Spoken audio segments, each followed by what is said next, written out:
લક્ષ્ય ન્યૂઝ, એક નજર, એક લક્ષ્ય. મહીસાગર જિલ્લાના મુખ્ય મથક લુણાવાડા ખાતે યોજાઈ તિરંગા યાત્રા. મહીસાગર જિલ્લાના મુખ્ય મથક લુણાવાડા ખાતે ભારતીય સેનાના સન્માનમાં ભવ્ય તિરંગા યાત્રા યોજાઈ હતી, જેમાં કેબિનેટ શિક્ષણ મંત્રી તિરંગા યાત્રામાં સહભાગી બન્યા હતા. ત્યારે પંચમહાલ સાંસદ રાજપાલસિંહ જાદવ, બાલાસિનોર ધારાસભ્ય માનસિંહ ચૌહાણ, મહીસાગર જિલ્લા ભાજપ પ્રમુખ દશરથ બારિયા, નગરપાલિકા પ્રમુખ કીર્તિ પટેલ સહિત અગ્રણીઓ આ તિરંગા યાત્રામાં જોડાયા હતા. તિરંગા યાત્રામાં રાષ્ટ્રીય ભવનો, જય ઘોષ, ભારત માતા કી જય, વંદે માતરમના નારાઓ સાથે મોડાસા રોડ, નંદન આર્કેડથી મહારાણા પ્રતાપ સ્ટેચ્યુ, કોટેજ ચોકડી સુધી દરેક સમાજના લોકો જોડાયા હતા. ભારતીય સેનાએ ઓપરેશન સિંદૂર દ્વારા વિશ્વને અદમ્ય સાહસ અને વીરતાનો પરિચય આપ્યો છે. ત્યારે મા ભારતીના સપૂતોને વંદન કરવા ભારતીય સેનાના સન્માન માટે તિરંગા યાત્રાનું આયોજન કરાયું છે. નંદન ટાર્ગેટ ખાતેથી ડીજેના તાલે દેશપ્રેમના ગીતો સાથે વિવિધ બેનરો, ભારત માતાના જય ઘોષ સાથે કુબેરભાઈ ડિંડોરના અને લુણાવાડા નગર પ્રમુખના નેજા હેઠળ તિરંગા યાત્રા નીકળી હતી. નગરમાં મેઇન બજાર સહિત મુખ્ય માર્ગો થઈને વોટેજ ચોકડી, મહારાણા પ્રતાપ સ્ટેચ્યુ ખાતે પૂર્ણાહુતિ કરાઈ હતી. આ ભવ્ય તિરંગા યાત્રામાં બાળકો દ્વારા દેશપ્રેમ જોવા મળ્યો હતો. અલગ અલગ ભારત માતા તેમજ સૈનિકોના વ્યસ્ત ધારણ કરીને આકર્ષણનું કેન્દ્ર બન્યા હતા. તેમજ સરદાર પટેલ સ્ટેચ્યુને ફૂલહાર અર્પણ કરાયો હતો. તેમજ મહારાણા પ્રતાપના સ્ટેચ્યુને પણ ફૂલહાર કરવામાં આવ્યો હતો. લુણાવાડા નગરમાં આ યાત્રામાં ખૂબ જ મોટી સંખ્યામાં લોકો જોડાયા હતા. અનિકેત જોશી, મહીસાગર. આજે લુણાવાડા મુકામે પહેલગામમાં થયેલા આતંકવાદી હુમલાના અનુસંધાનમાં નિર્દોષ આપણા દેશના 26 નાગરિકોના મોત થયા અને એના અનુસંધાને ભારતીય સૈન્યના ત્રણેય પોખોએ પાકિસ્તાન ઉપર હુમલો કરી અને પાકિસ્તાનને ખોખરું કર્યું અને એની ખુશીમાં આખા દેશની અંદર સૈનિકો ઉપર ગૌરવ છે.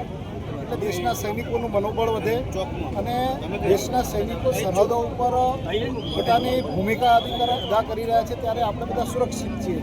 દેશના સૈનિકોનું મનોબળ વધે એને લઈને આજે લુણાવાડામાં બધા જ ધર્મ અને સંપ્રદાયના લોકો, બાળ ગોપાલ, તમામ રાજકીય પક્ષો આ તિરંગા યાત્રાની અંદર જોડાયા હતા અને એક એકતાની મિસાલ મહીસાગર જિલ્લાએ પૂરી પાડી.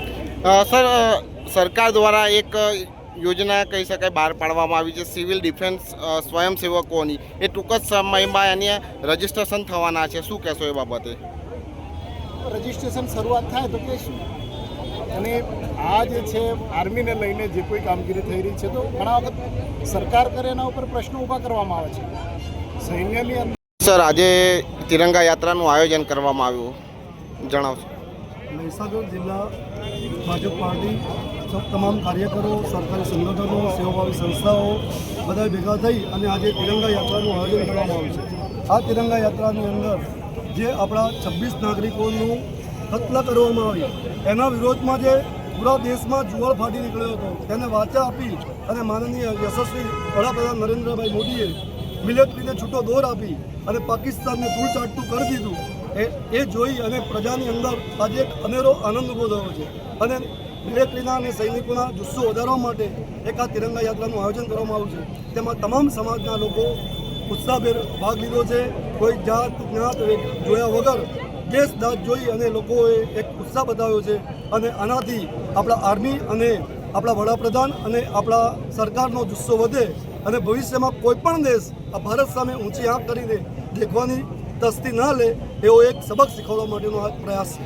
સરકાર દ્વારા ટૂંકા સમયમાં દરેક પોલીસ સ્ટેશન વાઇઝ રજિસ્ટ્રેશન કરવાના છે સિવિલ ડિફેન્સ સ્વયંસેવકોના, તેને લઈને શું કહેશો આપ? આ સિવિલ ડિફેન્સ સ્વયંસેવકો જ્યારે કોઈ પણ આપાતકાલીન પરિસ્થિતિ આવશે ત્યારે આપણી મિલિટરી, આપણી આર્મી એના હાથ મજબૂત કરશે અને એનાથી તમામ નાગરિકને એક સૈન્યની ટ્રેનિંગ મળશે.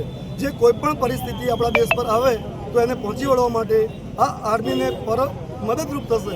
એક આપણી બીજી સેકન્ડ કેડર ઊભી કરવામાં આવે છે કે જેથી દેશ પર કોઈ આફત આવે તો આ તમામ સ્વયંસેવકો દેશની સેવા માટે તાત્કાલિક જોડાય. પોતાના ગામની, પોતાના રાજ્યની અને પોતાના દેશની સેવામાં આ સ્વયંસેવકો મદદરૂપ થશે. એના માટે એક ભગીરથ પ્રયાસ સરકાર દ્વારા કરવામાં